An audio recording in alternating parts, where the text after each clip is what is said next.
All right, good morning, YouTube. So, as you all remember, I had a long ride to Rochester, Minnesota for the Combat Vets Motorcycle Association National event, which was held there this year. I was competing for the Saddle Sore 1000, and also I was competing for something within my own chapter, some patches. And I'm happy to report that a few days ago, I got my envelope in the mail. I have not opened it yet. You see it is completely sealed. I wanted to open it live in a recording that I'll post to YouTube. And before I actually open it, I just wanted to spend a little while, a few minutes, talking about kind of my tips for completing the Saddle Sore 1000. It's a pretty easy ride, but there are some important things that you do need to know or should be aware of, and also some helpful tips that might help you. So I'm making this video to kind of walk through what I did and what I didn't do that I wish I did, and hopefully it will help you guys that are thinking about competing for the Saddle Sore 1000. So I've broken this down. I made some notes, so I'm just going to kind of be reading my notes from my notepad here. But I broke it into three different sections: leading up to the ride, during the ride, and then after the ride. So I'll just start. I'm just going to start at the top, kind of go through the notes that I made, and ad-lib any additional comments as I'm reading through these. But if these are helpful to you, I hope that you're able to successfully complete your Saddle Sore 1000. And if this video was helpful to you, please feel free to like and subscribe this video and my YouTube channel to help support and grow my channel as I make these step-by-step and tutorial type videos.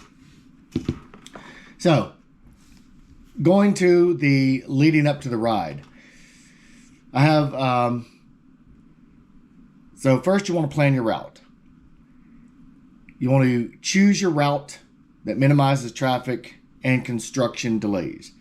That's number one. If you have, you can use apps to go out and check. There's state apps that you can view cameras and state traffic. There's also Google Maps, and Waze has the ability to show when there are accidents.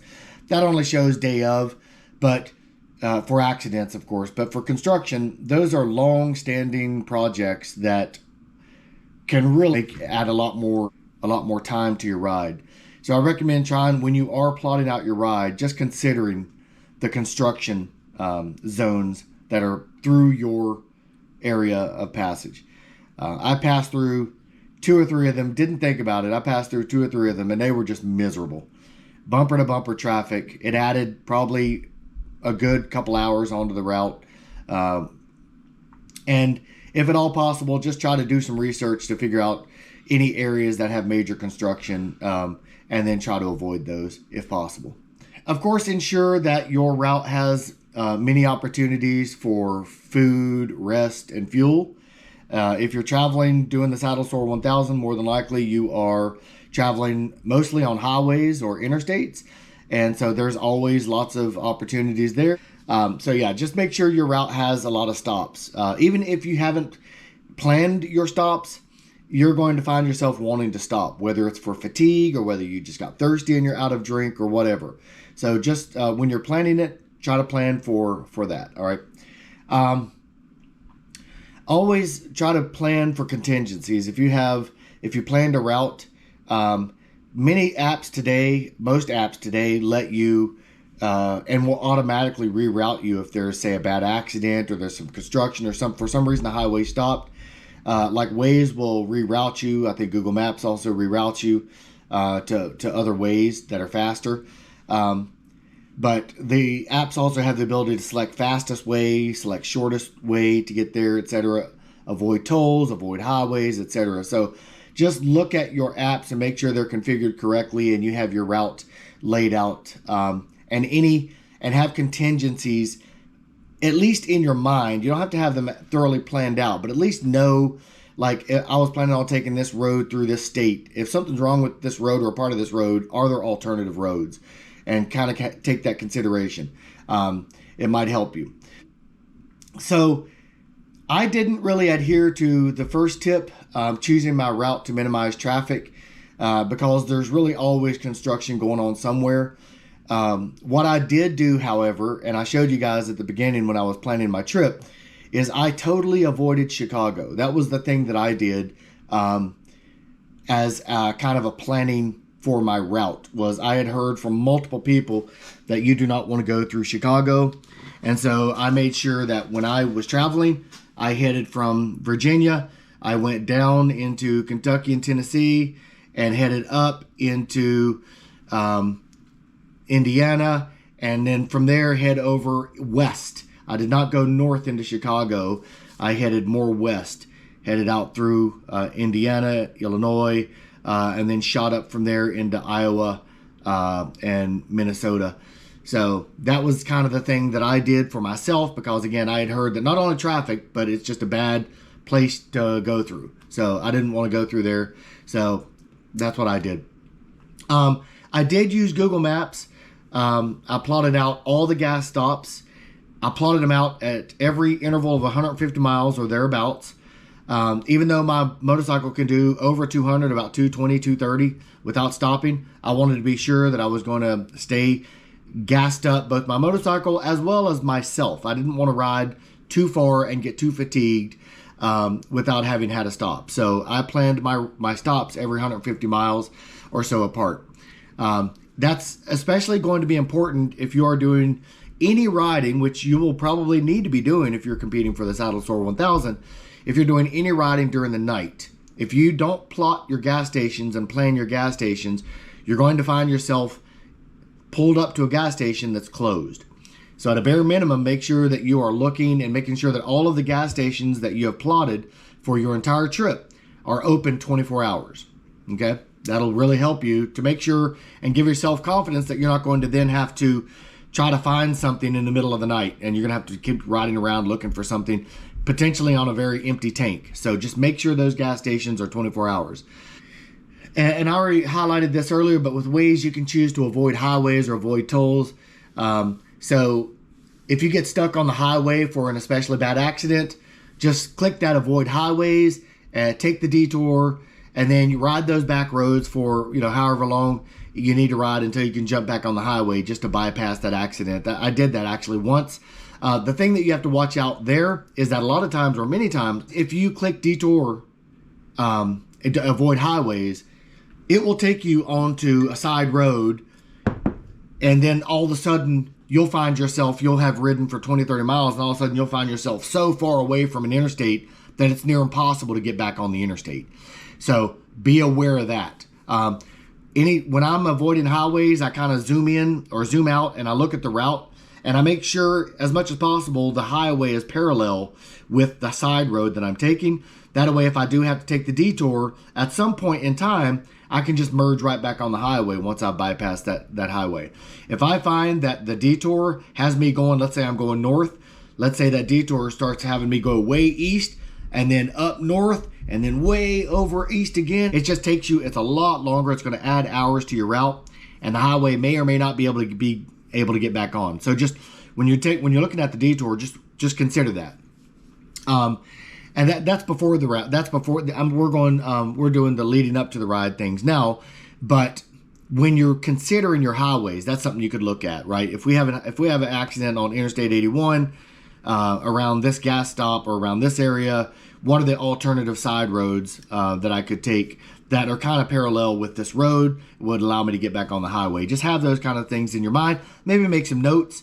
I had a notebook that I referred to, and I'll talk about that more later. But having some knowledge of the roads that surround you might help you if you do run into a situation where your road is completely blocked off.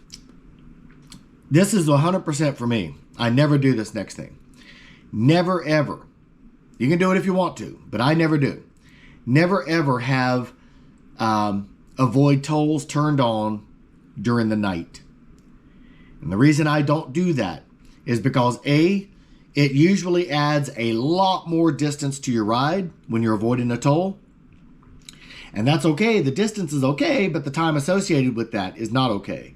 So, but the biggest reason I avoid I don't avoid tolls during the night is because the danger of hitting wildlife on those back roads is very, very high in the middle of the night. Those roads are not frequented at all. Very, very little traffic goes on those back roads during the night, and the animals use that time to cross back and forth.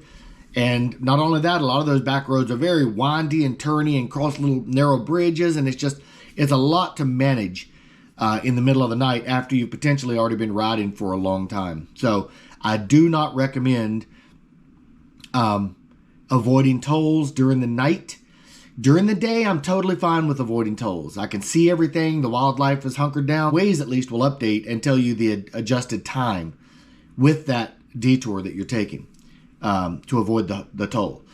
If, say, it's going to add 3 or 4 hours, then of course I don't take it. I'll go right through the toll. Because A, you're going to be spending as much gas going the back way in money as you would spend just paying the toll. And B, it adds that time on to your time. And right, Saddle Store 1000, you have to get this done in under 24 hours. So consider that. All right. Let's see. I recommend interstate highway riding only and accept all tolls. That's it. That's what I ended up doing. I did not care about tolls. I paid the tolls.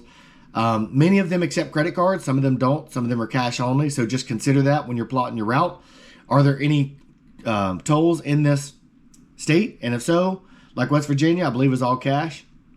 But some of the others are not. Some of the others are credit card as well. I know there's some tolls in Virginia that are credit card, especially when you get down to Virginia Beach area, Norfolk, Virginia Beach, Wallops Island area. There's some tolls down there that do take credit card. But just know the tolls that you're going to be passing through and know whether they take cash and or credit card or Easy Pass. So I did not, though. I completely took all the highways and interstates and I accepted all the tolls. So I went the easiest, fastest route. I did not take any side roads because my goal was to complete the Saddle Store 1000.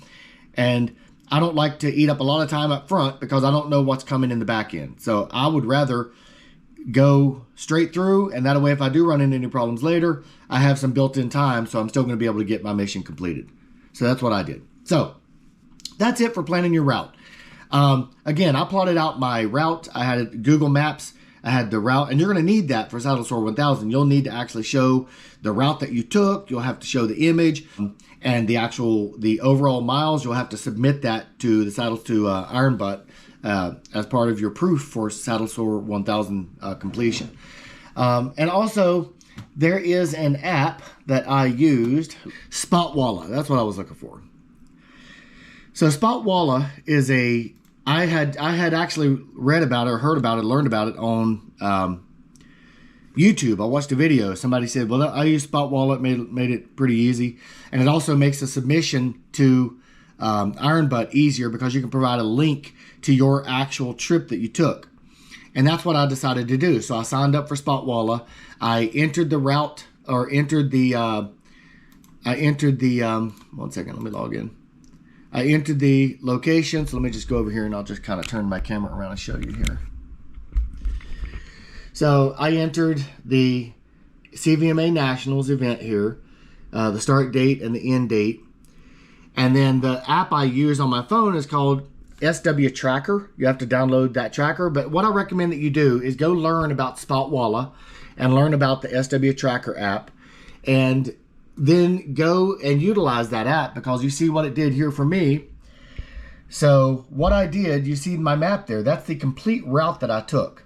Starting here and finishing up here. Every one of these spots allows you to, while using the app, within the actual app, it allows you to upload your actual receipt next to your odometer. Okay? Which is really awesome. And I did that for every single stop, okay? And then you can submit this link, just the link up top. You can submit that link to the Iron Butt Association, and they will use this as verification of your route. Because every single one of these stops that I made has an image of the receipt that was uploaded next to the odometer. These are every one of the stops that I made with the odometer and the screenshot of the receipt next to the odometer. And that's a requirement for the iron butt, is making sure that those images are, you have to take a picture of your receipt next to your odometer, and then you have to submit all of those receipts in a package to the Iron Butt Association. However, if you're using Spotwalla, you don't need to do that. So I did not need to submit any actual receipts. I only submitted this link, which recorded and captured my entire route. It actually has a GPS monitor tracking.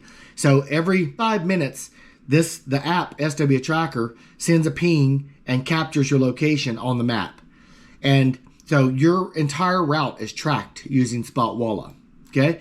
And then you can take pictures as you're going along and getting your gas, take pictures, submit them right within the app. And to do that, it's super simple. So I'm kind of showing a picture of the app here. That's what the app looks like. That's what everything looks good, is green. So you would click on, there's a selection on the bottom that says custom message.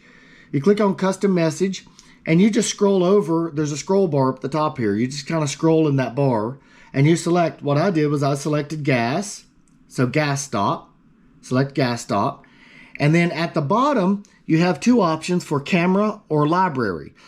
If you want to take a live photo, you'd use your camera. So I would hold up, that's what I did. So I click camera, and then it activates the camera. It turns the camera on, and I would take a picture of my actual receipt beside my odometer. Click, and then when I take that picture, boom, let's just take a picture. It will say, do you want to use that photo or do you want to retake? I just select use photo. And then now the photo is captured in this custom message. So now all I have to do is click send. There's a little button down here that says send, and then boom.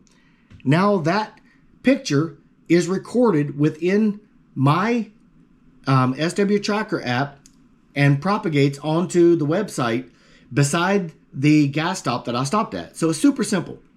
There's custom messages for help, bonus location, food, gas stop, hotel, performance award, roadside construction, roadside repair, sightseeing, and the custom is the one where you can type in your own message.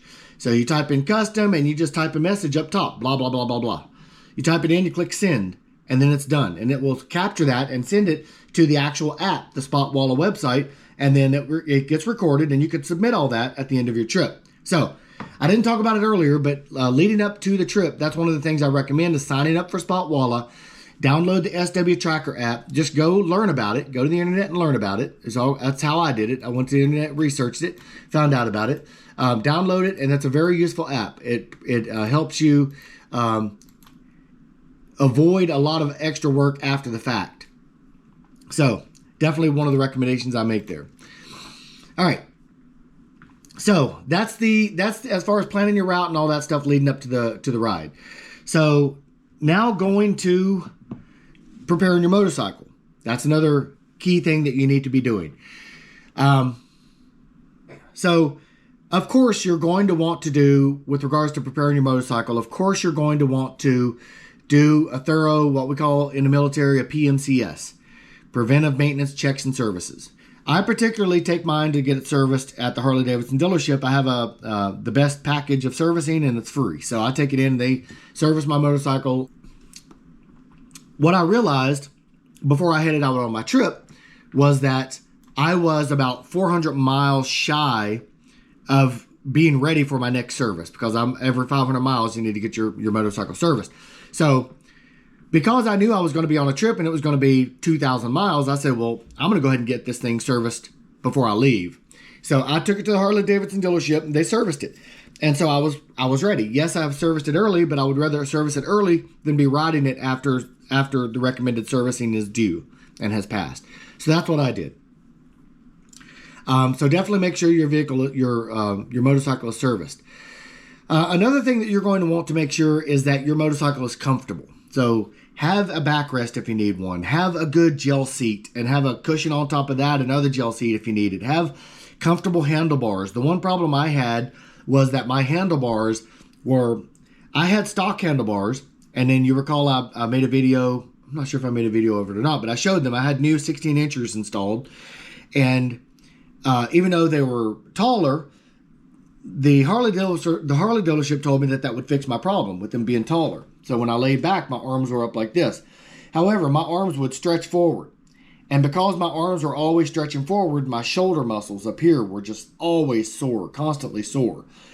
You don't want to be having your arms fully extended out. You want to be able to bend them downward and kind of relax them. Okay, you don't want to be flexing these muscles all the time, and that's what I was doing.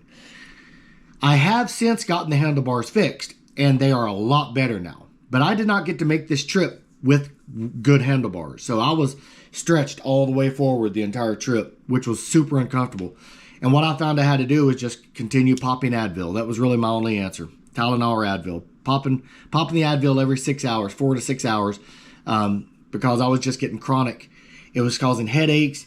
It was shoulder pains going up through my neck, and it was hurting my head. So just be sure that you're comfortable. Your ride is comfortable. I cannot overemphasize that. If you don't have a comfortable ride, it's going to be a miserable ride. If I could have had those handlebars adjusted to where I could relax my arms downward and let them just kind of hang, it would have been so much easier, because now I've gotten them fixed and I've actually gone on rides 200, 300, 400 miles and my shoulders have been just fine. So that was the problem. So just make sure your handlebars are the right distance from you. Okay. If you don't have gel seats, your ass is going to be killing you. So stock seats are not going to work. Air seats are some people like them, most people don't. So for saddle sore 1000 and higher, 1500 and all those higher rides, you're going to want your ass to be comfortable. And not only your ass, your butt bone, right, is going to be the bottom of your spine. All of that is going to compress. It's going to hurt. I definitely recommend investing in some gel seats if you don't have them. That just made my ride so much more comfortable. Having gel seats and having no discomfort on the lower half of me really helped me. If I would have had discomfort in my shoulders, head, and my lower half, it would have been a really miserable ride. So just make sure that I would highly recommend gel seats. So that's it for the motorcycle. So moving on to gearing up. You want to wear comfortable, weather appropriate riding gear. What I like to do is layer up. I don't like to wear one big jacket. So I will go as light as I can, right? I like to be cool. I'm a very hot-blooded person. So I will wear a t-shirt. When it starts getting cold, I will then put a long sleeve shirt over the short sleeve shirt. And I'll ride a little bit longer. If I get colder still, I'll then put one of my pullover sweaters on top of my short sleeve shirt and my long sleeve shirt. And then if it continues getting colder and colder, then I'll pull out my big heavy coat and put it on. Or if it's super cold, we're talking freezing or 40, 50 or higher or lower, I'll get out my Gerbing heated gear and I'll plug that up and I'll be perfectly fine. But if you put just one layer on, you're not going to be able to get your temperature calibrated correctly. You're either going to always be too hot or you're always going to be too cold. So I definitely recommend peeling off layers as you need to. It's going to make it a lot more comfortable. You can always put on another shirt. You can always put on another sweater. You can take that off, and it's going to make your ride much better, because you're always going to be at the exact temperature that you like, okay, without being too cold or too hot. So that's my recommendation there. Invest in quality riding gear like helmets, gloves, jackets, pants, and boots. I don't wear any of those fancy, fall-proof leather jackets and stuff. I have my Motorcycle Association vest, and I have a Harley-Davidson jacket that I wear, but that's basically it. I don't have any of the accident-proof knee and elbow guards and all that stuff. I don't wear all that stuff, but I do have good helmet, gloves, jacket, pants, and boots, and they're functional. I also carry, in addition to the rain gear that I also have a special pair of rain boots. And my rain boots go almost all the way up to my knees. Not quite that high, but all the way up past my calf, the lower part of my calf. And that's super helpful if you're riding and it starts raining. If you're not wearing rain boots, you're going to find the front of your pants and the socks and the boots and everything are just going to get drenched. You're going to have boots. You're going to have water coming. You're just going to be soaked. You're going to be pouring water out of your shoes, and they're going to be soaking wet. So when it starts raining, I'll pull off under a bridge and I'll just get changed into the correct gear, including those rain boots. And I carry those rain boots in my tour pack. So definitely have the correct gear. It's also, I've read a recommendation of wearing earplugs to help reduce the wind noise and prevent fatigue. I do not wear those. I do have muffs that fit over my half helmet that are my speaker muffs. So I've got it wired inside of there so that my pack talk is connected to it, so I can talk through my mic, and I can also hear my music through those speakers from my phone. So it's kind of acts as wind muffs. It kind of blocks the wind from hitting my ears. But if you don't have anything that blocks that wind from hitting your ears, you might want to stuff cotton balls or some earplugs in there to help with the wind noise that you might experience there. So again, I emphasize layers, shirts and sweaters, and peel them off as you need. And so that's it. We're going to move on to the next area: physical and mental preparedness. All right. So start adjusting your sleep schedule to be well rested before the ride. This is one of the things that impacted me the most. I did not get adequate rest. I felt that the day before I would just be able to, because I was going to leave at 6 or 8 p.m. that evening, I thought I would just be able to finish up what work I had in the early morning, and then I would be able to sleep during the day. Unfortunately for me, I require perfect quiet and perfect darkness to sleep. I have an eye cover, but unfortunately there's no eye cover for 6 kids in the house. So I was not able to sleep nearly at all during the day. I laid in bed. I took a melatonin at one point to try to help. It still didn't help. What I recommend you do in regards to getting the proper sleep is do what you have to do to make sure you're rested.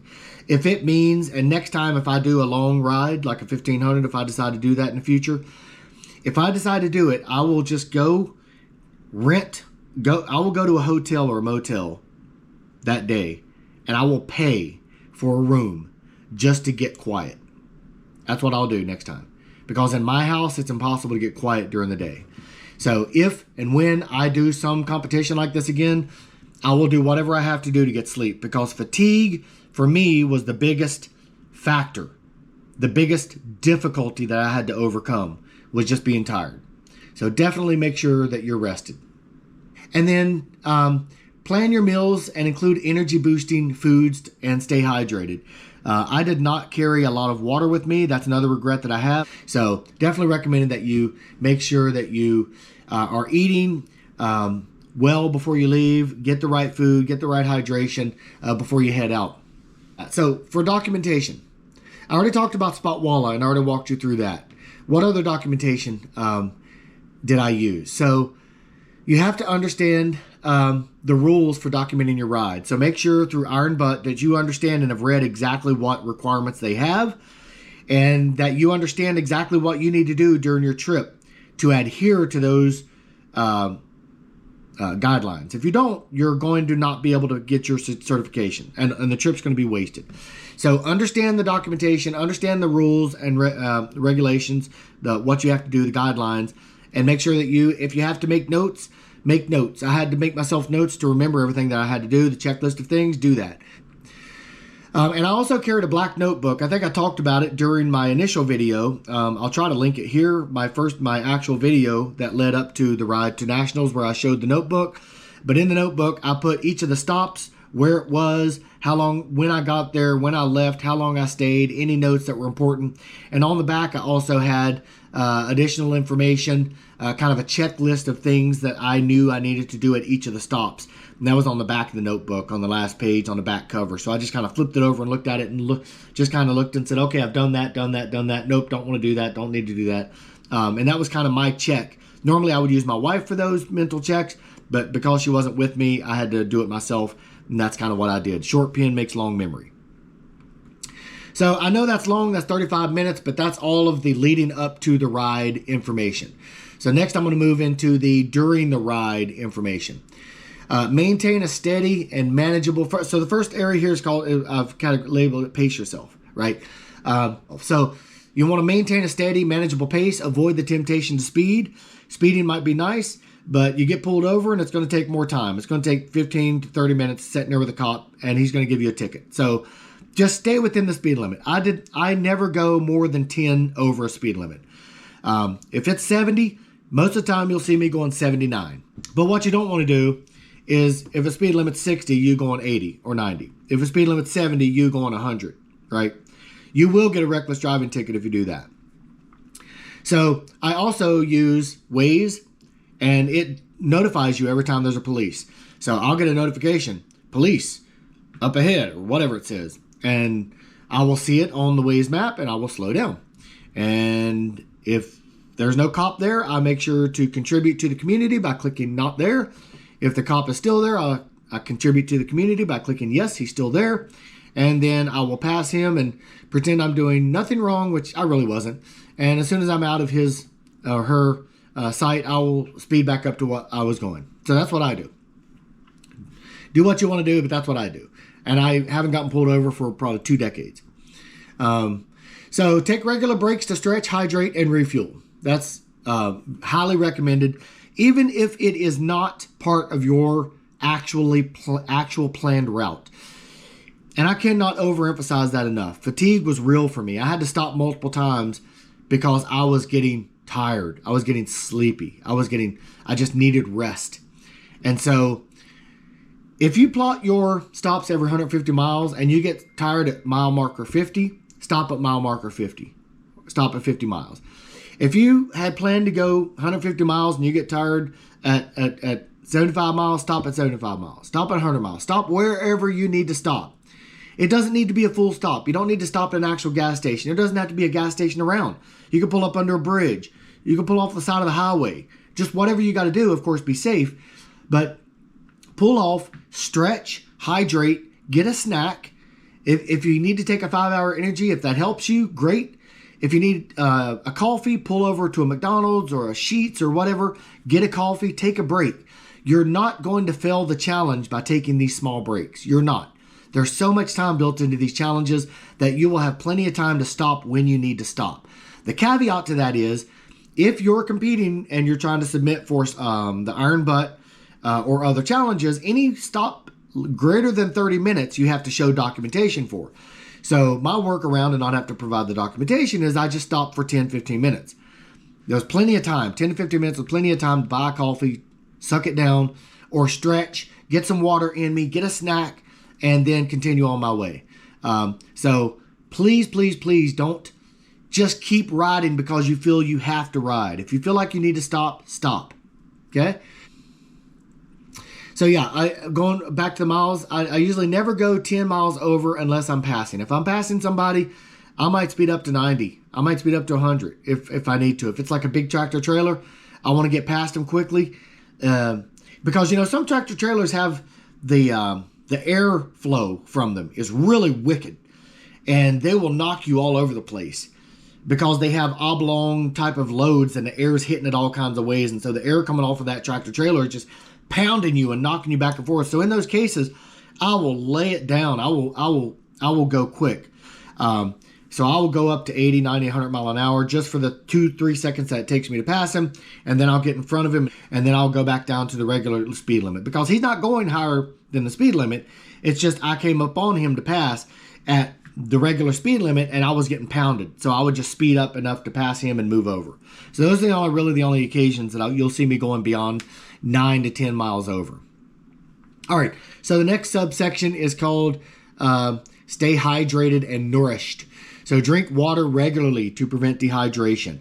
I forgot my travel mug. I have a travel mug that keeps the fluids and the ice in it cold for like 12 hours. And I forgot it like a dumbass. So I didn't have the ability to pull that out and sip it. And so I regretted that the entire trip. So make sure you have some portable drinking device, whether it's a Camelback you have attached to your back or whether it's a cup holder with a cup in it with a straw that you can take out and drink every now and then. Just make sure you're hydrated. Get yourself some small snacks, trail mix, jerky, something that you can snack on, that you can even keep in your little side doors, right? You can pick something out and eat it as you're riding. So make sure you do that. Next subsection is called monitor your condition. So Be aware of signs of fatigue and take breaks as you need. And I mentioned this earlier, but I cannot overemphasize this. If you feel your eyes starting to get heavy, if you feel yourself just feeling lethargic, if you feel yourself just feeling meh, like I'm just tired, I just need a break, please, please, please pull over. There is no challenge worth dying over. It's just a patch. There is nothing in this envelope that is worth your life. So no matter how often you feel tired, please, please, please pull over, rest as you need to, get hydrated, get nutrition in you. And if you need to, at a very last resort, I did not have to do this, but I was thinking about it at one point, pull over to a motel, pay the price that it's going to cost you to get a room, set your alarm for 2 hours or 3 hours, crash, and get yourself 2 or 3 hours of sleep. Wake up and leave. Yes, it's a big fucking waste of money. Hopefully you find some place that's cheap, 40, 50, 60 bucks, but it's worth your life, right? You pull over, you get that 2 or 3 hours of sleep, and you're still going to be just fine.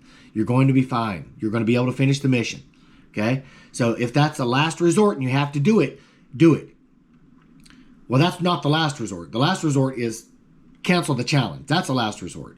If you feel like you just can't do it, you're too tired, you've had those 2 hours of sleep or you've had the rest and you're still tired, cancel the mission. It's not worth your life, okay? You can always try it again next time. You rest up, you head back. Or you rest up and you head back to your, or you go to your location, but you're just not going to get this particular challenge completed this time. But if you make it there, there's always a next time. So can't overemphasize that enough. Don't risk your life for a challenge. If you're tired, stop. If you need water, drink. If you need food, eat. If you need sleep, sleep. Don't risk this challenge. Don't risk your life for this challenge. All right. So let's see. And I alluded to this earlier, the subsection here, safety first. Follow all the traffic laws and ride defensively. If you are riding, your head should be on a swivel. That's the way your head should be. Your head should be like this all the time. If your head is like this and you have tunnel vision, if you have tunnel vision, you are not a good rider. You should not make this ride. You are not going to be successful. The most successful riders out there are the ones who are super alert. We are super alert and super aware, hyper aware. In fact, I am able to, and I often, and I don't know how many other motorcyclists do this, but I run scenarios through my brain. As I'm riding, I will look at a truck and I will ask myself in my head, what would I do if he starts coming over? So I have a plan.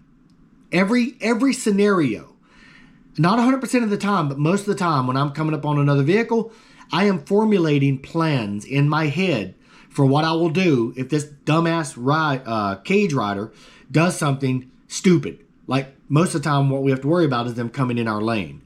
So I formulate a plan. I always am looking at the shoulders. What's the shoulders look like? Are the shoulders wide enough that I would be able to get on them? If there's no shoulder, if there's only a freaking steep embankment, in my mind, I'm thinking, okay, well, if this car comes over, I definitely don't want to go that way. So what is on my right-hand side? Are there any cars behind that car? Would I successfully be able to slow down and swerve to the right to avoid them? Would I be able to honk quickly enough, right? You have to be super alert. You have to be super aware and cognizant of everything around you. You have to, at nighttime, be looking for eye shine. You have to be looking for animals. You have to be thinking of scenarios and running scenarios through your head. I believe that's what's made me a successful rider all these years. I've been riding for going on 3 decades. Knowing everything that's around me and having a plan for everything around me. Seeing everything behind me, seeing everything in front of me, and having a plan for all of it. What if A does B? What if truck does this? What if car does that?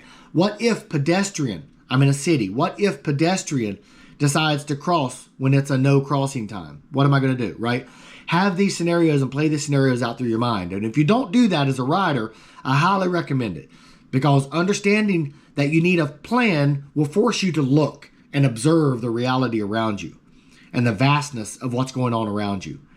And if you're not doing that, and if you have tunnel vision, you're going to find yourself in an accident. So see everything, have a plan for everything, and understand and kind of have a concept of what you would do in the event of something happened. And by the way, those scenarios that I run through my minds have helped me multiple times, numerous times, too many to count. I've actually ran a scenario through my mind and it happened. And because I had ran that scenario through my mind, I was successfully able to mitigate that risk, to prevent that accident, because I had already thought about it. I had already mitigated and already had a plan in the event that this happened. So we're still in safety first. So of course, follow the traffic laws, ride defensively. Don't drive like a dumbass. All these people on these crotch rockets, I don't have anything against the riders, the motorcycles themselves. I would get on one and I would ride it in a heartbeat. I don't have anything against the motorcycles. I usually have something against the riders, because I have yet to meet a crotch rocket rider that isn't a dumbass. And I say that with all due respect. If you ride a crotch rocket and you're not a dumbass, then I apologize to you beforehand. But I have never seen a crotch rocket rider. Well, I take that back. I've had crotch rocket riders pass me in Kawasaki Ninjas and things, and I gotta take that back. I don't want to throw a whole net over an entire community of riders. Okay, I apologize for that. But you will find more dumbasses, let's put it that way, riding crotch rockets than you do cruisers. And I'm not just saying Harley Davidsons, Indians, Victories, all the cruisers. You will see more dumbasses riding the crotch rockets than you will cruisers. So don't be out there weaving in and out of traffic like a dumbass, doing your wheelies in the middle of traffic and front and back wheelies and thinking you can just weave in between traffic when it's not legal, and you can go 120 mile an hour on the interstate. All this shit, that's just dumbass moves. And if you are one of those people, I don't care what you put in my comments, you are a dumbass, because you are jeopardizing the lives of everyone else around you and your own life. My advice to you, if you are a dumbass, don't be. That's the best advice I can give you. Don't be a dumbass. All right? So moving on to the next one. Use reflective gear and ensure that your lights are on for visibility. If you have your helmet, you can have a reflective patch, your arm sleeves, your back of your jacket, any type of rain gear or cold weather gear. Most of those have reflective gear built into them. Your motorcycle has lights if you want to get additional reflectors and things that can help. But anything that can make you more visible is going to help, especially during the night. And I keep my Harley on high. I keep the high beams on. I learned this a long time ago in my riding course when I first took riding. Just keep your high beams on. You'll piss a couple people off, but it enables them to see you better, and it keeps you, and it provides you the best visibility. So I keep mine on 24/7, 365. Every time I'm riding, whether it's day or night, my high beams are on. Do that if you want. I recommend it. Don't do it if you don't want to, but that's my recommendation. So be cautious of changing weather conditions and adjust your ride accordingly. If you, and I had a problem with this on the way there. I didn't have a problem on the way back because I fixed it. But on the way there, all I had was a half helmet. I did have my rain gear, but I did not have rain gloves, and I did not have rain boots. So on the way there, I was basically bathed, even though my rain gear was on, but I didn't have any rain gloves at all. All I had was my fingertip gloves, and I had my extreme cold weather gloves. I didn't have any rain gloves at all, and I didn't have any type of modular helmet. So I had ridden in rain before, but the rain in Iowa and Minnesota was just, I've just never seen rain like that before. It was like a monsoon. It was torrential, and it was just horrible. But I continued riding through it. I plowed right on through it. I stayed safe. I went slower. I cut my speed a lot of times in half. But I stayed on the road. I went slow, and I kept going. But when I got there, I realized I was not wanting to endure that on the way back. So what I went and did, you may not have the resources to be able to do this, but what I did, because I had the disposable income, went to the Harley dealership. I bought a modular helmet. It's like $300. And it's a modular helmet, means that you can make it a full face if you want it. It's got a visor that comes up if you just want the visor with the chin down, or you can lift the entire chin up so that it would be like a 3/4 helmet. And then you can also lower the visor in the 3/4 mode. So I bought the modular helmet because I was not going to get my face pelted by rain on the way back home the way that it was pelted on the way there. If I can tell you what rain in the face feels like going at 50, 60 mile an hour, it's like, if you've ever had a tattoo, it's like a tattoo on steroids. It's like a tattoo that you didn't want, right? Your face is constantly being poked by these small, sometimes large needles. And you're talking thousands of them just poking your face. So it's not a good feeling. So even though I endured it on the way there, on the way back, I said, I'm not going to endure this again. So I bought a modular helmet. I also bought a pair of rain gloves. Now, the caveat with the rain gloves that I bought there was they didn't work. So rain gloves are waterproof gloves, are good in theory. And the glove itself is waterproof. Let me be clear. The glove itself is waterproof. However, the openings to the gloves are not waterproof. So even though I put my rain gear over top of the glove was tucked in under my rain gear, somehow the rain from the monsoon found its way under my sleeve and then into the glove. And then before I knew it, my entire palm and my thumb was wet. So my fingertips up here never did get wet, but all the underside and the wrist and the palm and the thumb was totally soaked because the rain still came in and still got up there. But that's still a lot better than the cold, wet fingers that I had from the gloves that I had on the way there. So I'm not going to complain about it, but just full disclosure, waterproof gloves are not actually going to keep you 100% dry. They will definitely help you, but you're still not going to be completely dry. And the last thing I bought while I was there was the waterproof boots. So these boots, again, are really tall boots. They're like 18 inches, 24 inches, something. And they went from over my feet all the way up to about halfway up to my calves, up through my calves. And man, wearing those on the way back made my trip so much better because it was even worse on the way back than it was on the way there as far as the rain goes. And so having the modular helmet with the waterproof gloves and the waterproof boots really made the trip easy. I mean, it was still a big hazard. It's still a big, getting out there riding a motorcycle in the rain is dangerous, right? But if you're alert and if you're hyper focused, like I mentioned earlier, and if you're not speeding, if you're going below the speed limit, I usually go, depending on the speed of the rain, depending on the level of the rain, I will go faster or slower depending on how I feel I can ride during this particular rain. I don't like riding during any rain, but if I get caught in rain, I'm not afraid to ride in it, but I will adjust my speed accordingly. Most of the time, I will definitely not even be going speed limit. And sometimes if it's coming down so fast, I'll be going half speed limit or less. And I'll be in the right lane and I'll have my hazard lights on. And so I don't care if people pass me all you want. I'm going to get where I'm getting safe and I'll have the hazards light on and I'll be going slowly. So that's it for that. So last subsection here under the during the ride is called maintain communication. So you want to let somebody know your route and you want to check in with them periodically. I had a Facebook group created for my family and friends who wanted to track my progress of my trip. And every stop that I made, I would put a post in that thread just letting them know that I'm okay. I've stopped at such and such a stop. I'm rested. I feel good. I'm heading out. Just letting you know I am here now.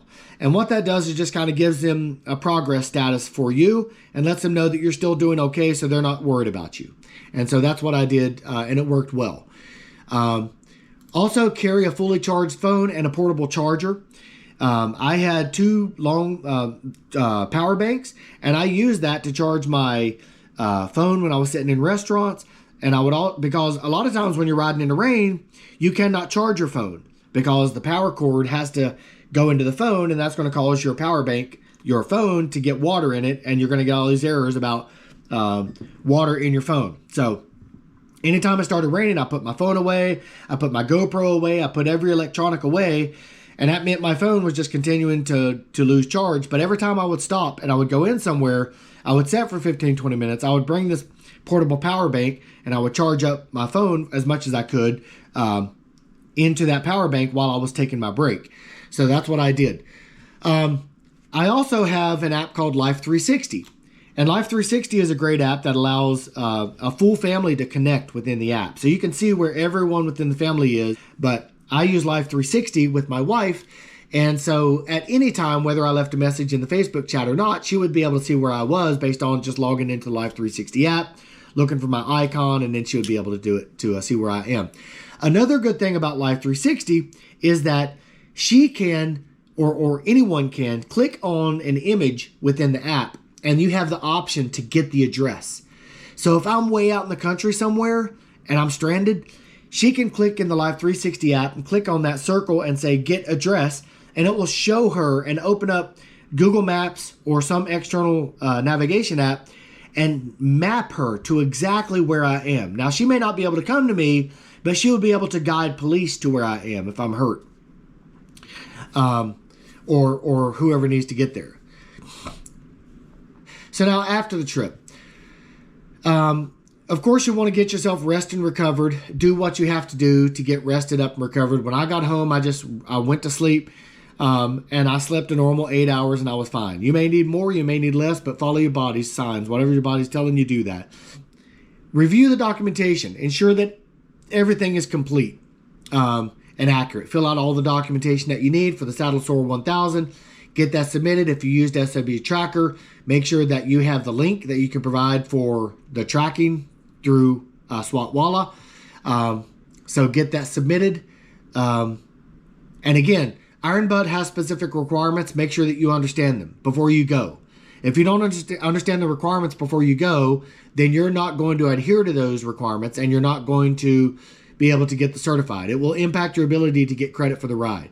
And then, like I did, reflect and learn. When you get back, you want to reflect on your experience and what challenges you had, what really great times you had, what things you would want to fix for next time, so that if you go on these rides again, you can fix those things that were not right for you. Again, for me, the two challenges I had were the fatigue, and I'm going to fix that next time by making sure I'm rested, and the handlebars were really bad for me, and that will no longer be a challenge. And of course, the rain gear challenges I had, which I fixed, and I'll be good for next time. Really, the biggest challenge for me next time is making sure I'm staying hydrated and making sure that I rest sufficiently before I leave. So those are the two big things for me.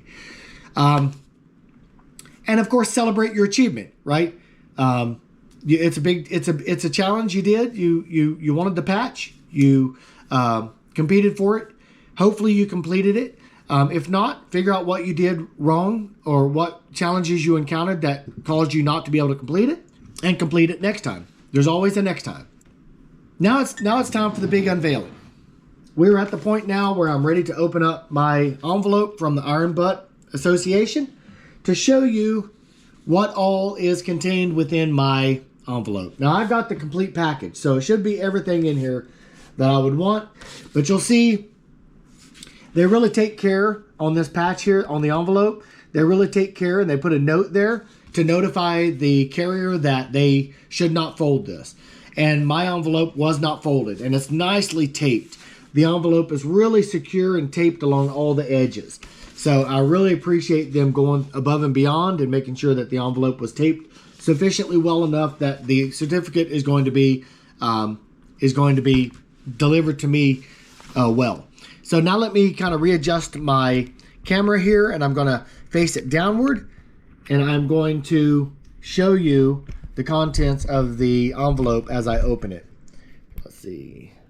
There it is. Let's see, right about there. All right.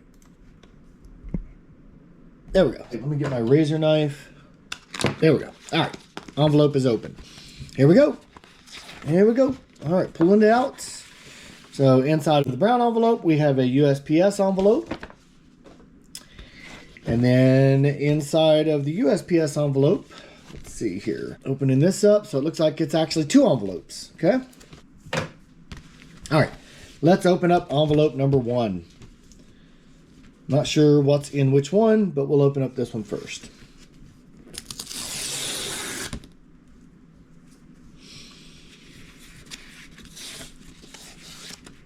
All right.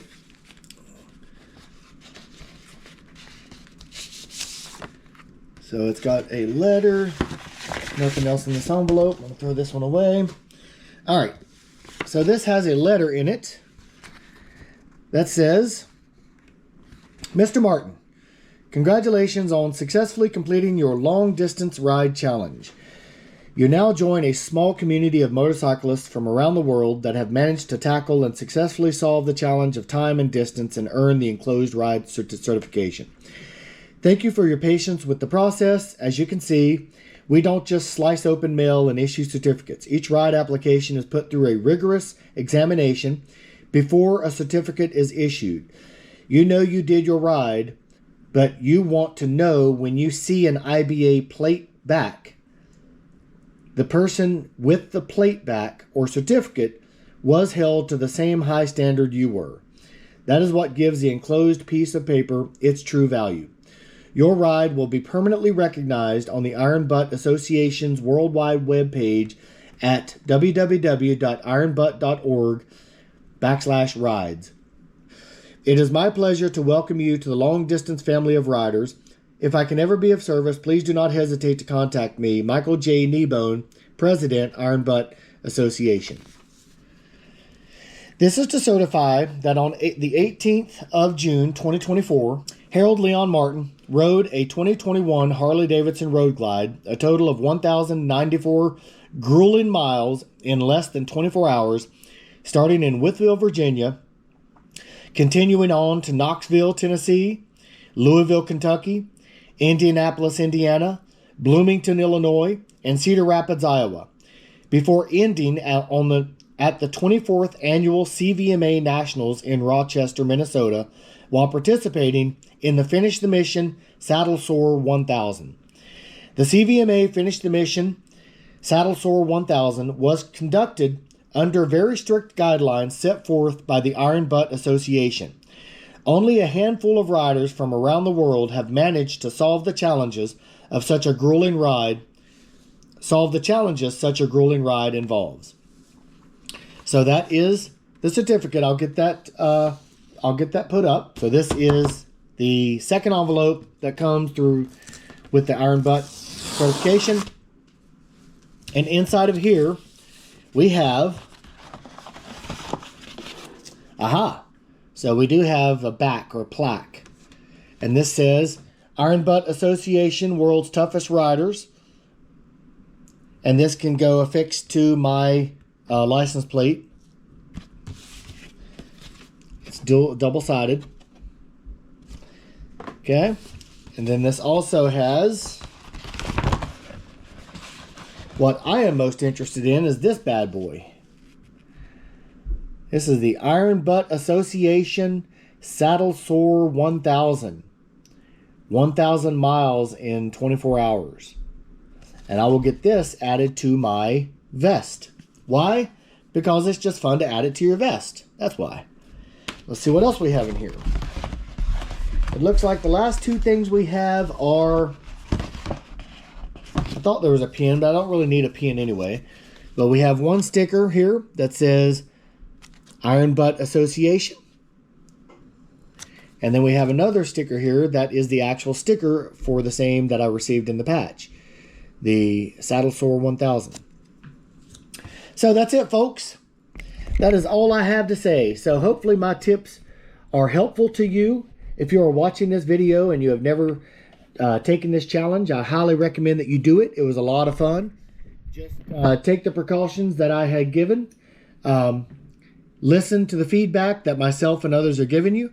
There's a lot of people out there who have ridden a lot longer than I have and who have ridden longer challenges than I have. So take my feedback with their feedback, analyze it, decide what you want to do.